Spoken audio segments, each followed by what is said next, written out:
Welcome to the cooking edition of Chameleon Cook. Today I'm going to be talking about making a stock pot. And here you can see a stock pot which I started yesterday and which I'm going to walk you through.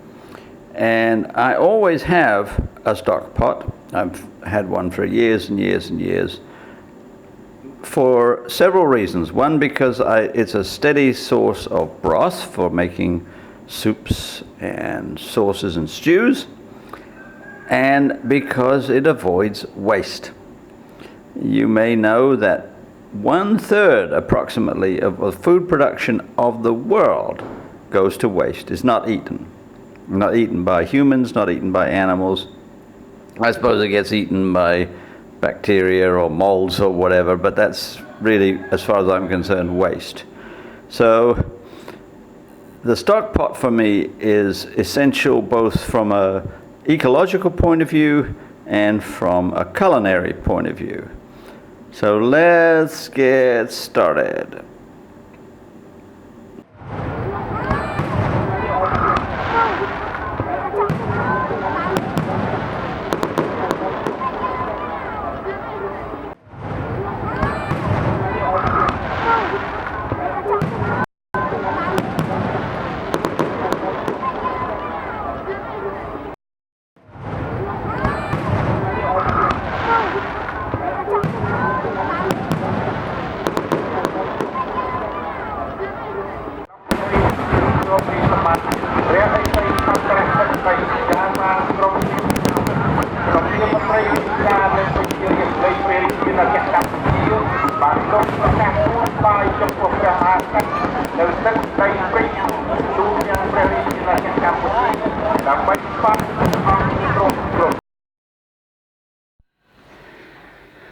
So here's the start of a new stock pot. I've taken some chicken bones out of the freezer that I had been saving since Christmas, and I've put them in my stock pot, which is large and which I will keep the stock in permanently. I will refrigerate it every night, and I will boil it every morning.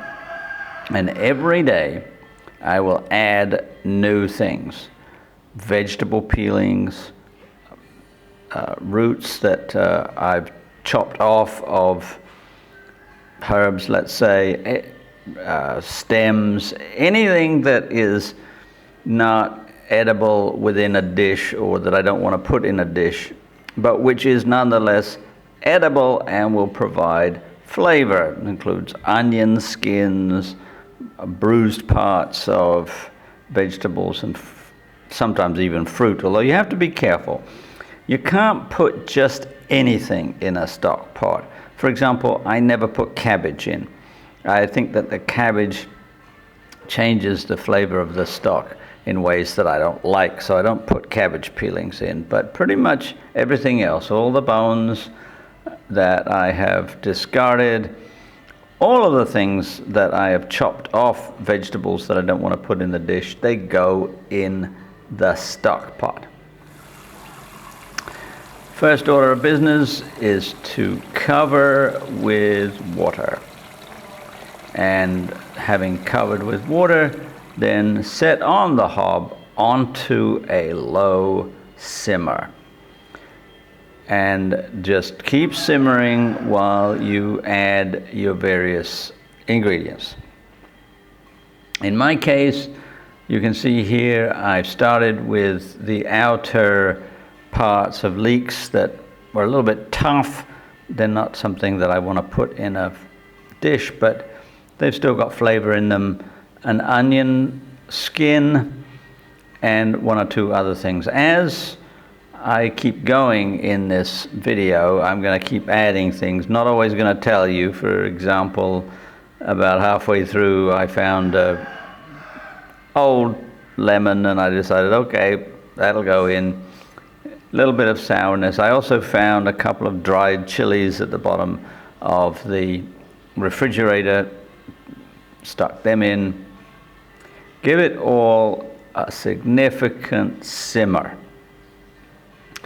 It needs to simmer at the outset for maybe 2 hours, something like that, no less.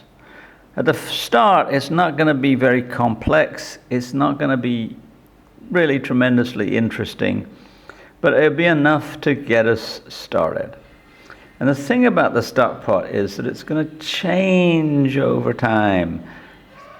As you add distinctive flavors, they're going to add to what's already in there, and everything is going to just get really rich. And I'll also say I'm not adding salt because I don't cook with salt. I'm also not adding pepper, nor am I adding any artificial stock, chicken stock or beef stock or whatever that you buy in cubes. This is just basic stock. I'm making it from scratch. So here's a little shot of my wastebasket just to show you the kind of thing that doesn't make it into the stock pot to begin with. If I had some land, I would put these things on the compost heap so that I waste nothing. Well, I don't have a compost heap here, so I have to pitch them out.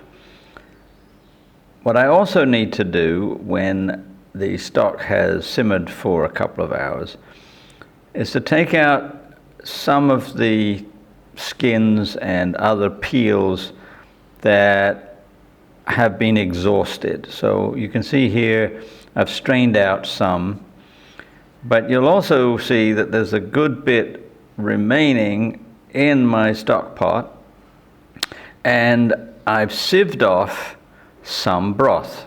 Here is the pot with the broth in it, and I'm going to use this broth to make soup. And the amount of broth that I've taken off, I'm going to replace with fresh water and more discarded peelings and bones and so forth, and start again. Now, just to kind of conclude, I guess, I'll show you the making of a vegetable soup. I put a little bit of stock on to simmer, added a shallot, and then some leeks and mushrooms because I had them around, added some pasta, gave it a good simmer, and once the pasta was cooked, plate it up, and here's the finished product. So, tell your friends about The Chameleon Cook every Tuesday. Like and subscribe, and I'll see you on Friday with more of my discussion about Bible and other philosophical issues.